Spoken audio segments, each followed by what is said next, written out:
আসসালামু আলাইকুম। সকল শিক্ষার্থীকে স্বাগত জানিয়ে শুরু করছি ম্যাথ ক্লাস। আজকে আমি ম্যাথ ক্লাসে পঞ্চম শ্রেণীর গণিতের পৃষ্ঠা নম্বর 15, প্রশ্ন নম্বর 2 পাশাপাশি গুণ করি। দেখো এগুলো কিভাবে সমাধান করতে হয়।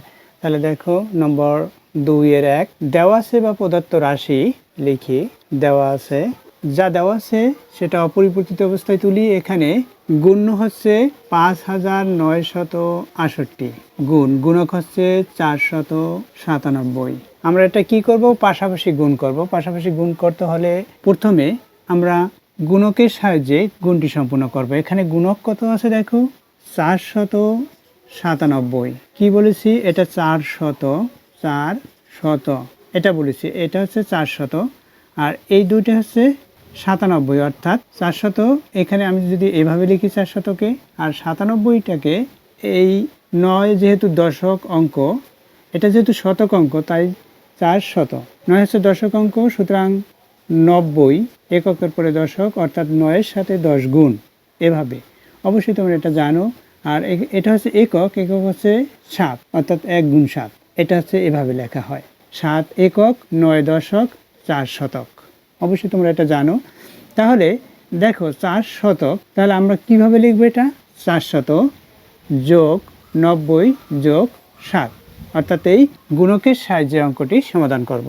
তাহলে দেখো কিভাবে অঙ্কটি সমাধান করতে হয়। এখানে 5968 গুণ, এটা কিভাবে লিখব? প্রথমে 400, অর্থাৎ এই বাম দিক থেকে বলেছি। এরপর হচ্ছে একক দশক, দশকে 9, 9-এর সাথে 10 গুণ করলে 90 হয়।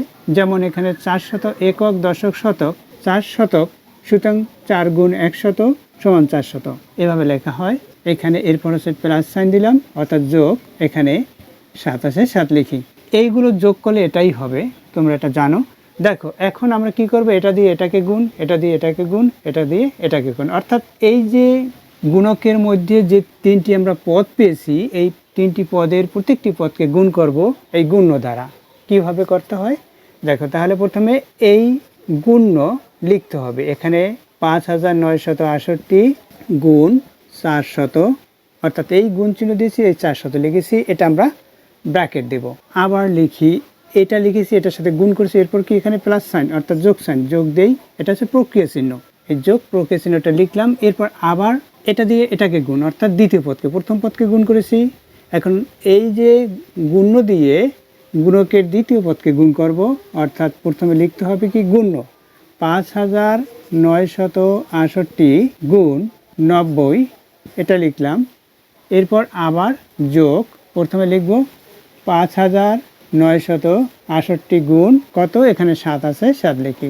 তাহলে দেখো কীভাবে গুণ করতে হয়। এখানে এটা হচ্ছে গুণ্য, এটা গুণক, অবশ্যই তোমরা এটা জানো। গুণ্য গুণক, অর্থাৎ যেটাকে গুণ করা হয় তাকে গুণ্য বলা হয়, এবং যা দ্বারা গুণ করা হয় তাকে গুণক বলা হয়। তাহলে এখানে গুণকের দেখো একক এবং দশক ঘরে শূন্য আছে, শূন্য দুইটি প্রথমে লিখে নেই, এই শূন্য এই শূন্য, এখানে দুইটি শূন্য লিখে নিয়েছি।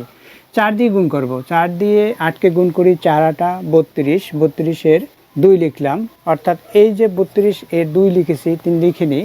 এই 4 দিয়ে 6কে গুণ করার পরে তারপর এটা যোগ করব, 4 6 24 আর 3 27, 27-এর 7, 2 লিখে নিই, এই 27-এর 7 লিখেছি। এরপর 4 দিয়ে 9কে গুণ করি, 4 নং 36, 36 এরপরে 2 হিসাব করি, মোট করি 36 আর 2 38, 38-এ 8 লিখি, এই 38-এর 8 লিখেছি, এই 8 লিখেছি। এরপর হচ্ছে 4 দিয়ে 5কে গুণ করি 20, 20-র পরে এই 3 যোগ করি 23, এটা হলো।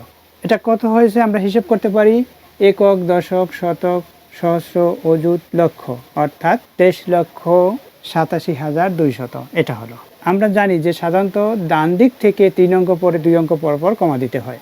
এরপর হচ্ছে এই যোগ চিহ্ন দিলাম, অর্থাৎ প্রক্রিয়া চিহ্ন যোগ। এরপর এখানেও তো একইভাবে গুণ করব। এখানে একটি শূন্য আছে, শূন্যটা লিখে নেই। 9 দিয়ে গুণ করব, 9-এর সাথে 8 গুণ করি, 9-এর গুণের নামটা বা 8-এর গুণের নামটা পড়তে হবে। 9-এর গুণের নামটা 8 পর্যন্ত, আর 8-এর গুণের নামটা পড়লে 9 পর্যন্ত পড়তে হবে। তাহলে 9-এর গুণের নামটা 8 পর্যন্ত, 8 নং 72, 72-এর 2, 72-এর 2, অর্থাৎ এই 2 এখানে লিখেছি। এরপরে এই 9 দিয়ে 6কে গুণ করব, এরপর 7 যোগ করব।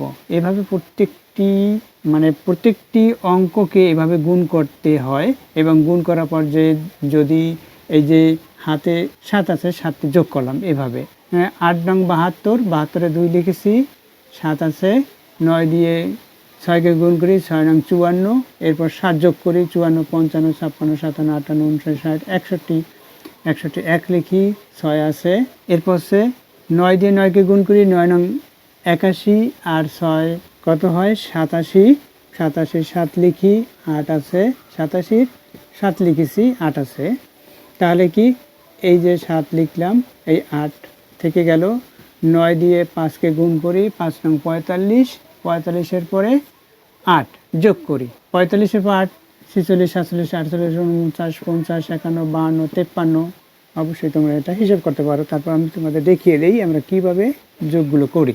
এরপর কি এই যে প্রক্রিয়া চিহ্ন যোগ, এখন গুণ করি এটা, 7 দিয়ে 8-কে গুণ করি, 7 8 56, 56 6, 56, 56 6 লিখেছি, 5 থাকলো, 7 দিয়ে 6-কে গুণ করি, 6 7 42, 42, এরপর 5 যোগ করি, 47, 47-এ 7, 4 থাকলো হাতে, এই 7 দিয়ে 9-কে গুণ করি, 7 নং 63 আর 4 64, 65, 66, 67, 67 7, 6 থাকলো, তারপর কি 7 দিয়ে 5-কে গুণ করি, 5 7 35 আর 6 41। এখন আমরা যোগ করব, যোগ করি, দেখো কিভাবে যোগ করতে হয়। ইকুয়াল দেই, 6-এর সাথে 0 যোগ করি 6 হবে, সেই 6-এর সাথে আবার 0 যোগ করি 6 হবে, 6 লিখি, এরপর কি 7, 7-এর পরে 2 যোগ করি 9, 9-এর পরে 0 যোগ করি 9 হবে, এরপর হচ্ছে এখানে 7, 7-এর পরে 1 যোগ করি 8, 8-এর পরে এই 2 যোগ করি 10, 10-এর 0 হাতে 1, 1 অর্থাৎ 10-এর 0 লিখেছি এখানে, হাতে 1 অর্থাৎ এই 1, এটার পরেরটা যোগ করব, কত হবে 2, 2-এর পরে 7 যোগ করি 9, 9-এর পরে 7 যোগ করি 9 আর 7 16, 16-র 6 অর্থাৎ 16-র 6 লিখেছি, 1 বাদ আছে, 16-র 6 হাতে 1 থাকলো, 1 এটার সাথে যোগ করি, কত হয় 5, 5-এর পরে 3 যোগ করি 8, 8-এর পরে 8 যোগ করি 16, 16-র 6 আবার হাতে 1 থাক, হাতে 1 এখানে যোগ করি, এখানে নেই যেহেতু অঙ্ক সংখ্যা নেই, এখানে 1 যোগ করি, তাহলে কি হবে 6, 6-এর পরে এই 3 যোগ করি 9, এটার সাথে যোগ করা হলো, এরপর কি এই যে 2 আছে 2 লিখে দেই, এই এখানে আমরা 3 অঙ্ক পরে 2 অঙ্ক পর পর কমা দেব, অর্থাৎ এখানে 29,66,096 হলো উত্তর, এটা হচ্ছে উত্তর। অর্থাৎ আমরা লিখব কি নির্ণেয় গুণফল, অতএব নির্ণেয় গুণফল কত, এটা আমরা এখানে লিখে দেব, এটা হচ্ছে উত্তর। আশা করছি অঙ্কটির সমাধান বুঝতে পেরেছো। দেখো এটা হচ্ছে পাশাপাশি গুণফল। এতক্ষণ ম্যাথ ক্লাসের সাথে থাকার জন্য সকলকে ধন্যবাদ জানিয়ে আজকের মতো বিদায় নিচ্ছি।